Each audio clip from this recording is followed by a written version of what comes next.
Idli premix மாவு எப்படி அரைக்கிறதுன்னு பார்க்கலாங்க. இட்லி ப்ரீமிக்ஸ் மாவுக்கு நான் 5 கப்பு இது எடுத்திருக்கேன். எந்த கிளாஸ் எடுத்தீங்களோ 5 கப் எடுத்துக்கோங்க. அதே கப் அளவு 1 கப்பு நல்ல தரமான உளுந்து, ரெண்டுத்தையும் நல்லா அலம்பிட்டு தனித்தனியாக வெயிலில் நம்ம இடியாப்ப மாவுக்கு எப்படி அரைப்போமோ அந்த மாதிரி இது பண்ணிக்கோங்க. அதுக்கப்புறம் 1 கப்பு அவல், அதையும் சேர்த்து நல்லா தொடச்சி எடுத்துட்டு அதையும் இதோடு சேர்த்து அரைச்சி கொடுத்துக்கோங்க. ரெண்டாவது இந்த மாவை வந்து நல்லா ஆற வச்சு மிஷினில் அரைச்சிட்டு வந்த பிறகு நல்லா ஆற வச்சுட்டு எடுத்து வைங்க. ஒவ்வொரு வாட்டியும் நம்ம மாவு எடுக்கும்போது, இப்போ இதில் 2 கப் மாவு எடுக்கிறீங்கன்னா அடியோட்ட நல்லா கலந்து விட்டுட்டு எடுங்க, ஏன்னா உளுந்து போய் அடியில் தங்கிடும். ரெண்டாவது இந்த மாவை எப்படி நீங்கள் கலக்கிறது பார்த்தீங்கன்னா, ஒன்று இந்த மாதிரி பீட்டர் வச்சு நீங்கள் கலந்துக்கலாம்.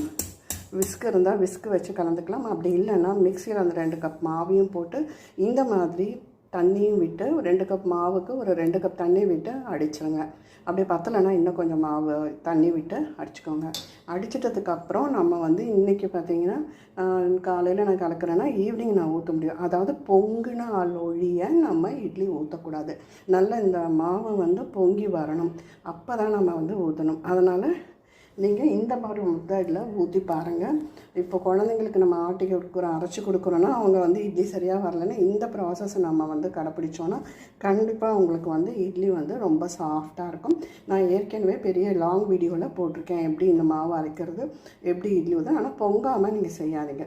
மிக்சியில் ஒரு ஓட்டுங்க. கரைக்க முடியல அப்படின்னா தண்ணி விட்டு மிக்சியில் ஒரு ஓட்டிங்கன்னா ஈவனாக எல்லாமே கலந்து வந்துடும்.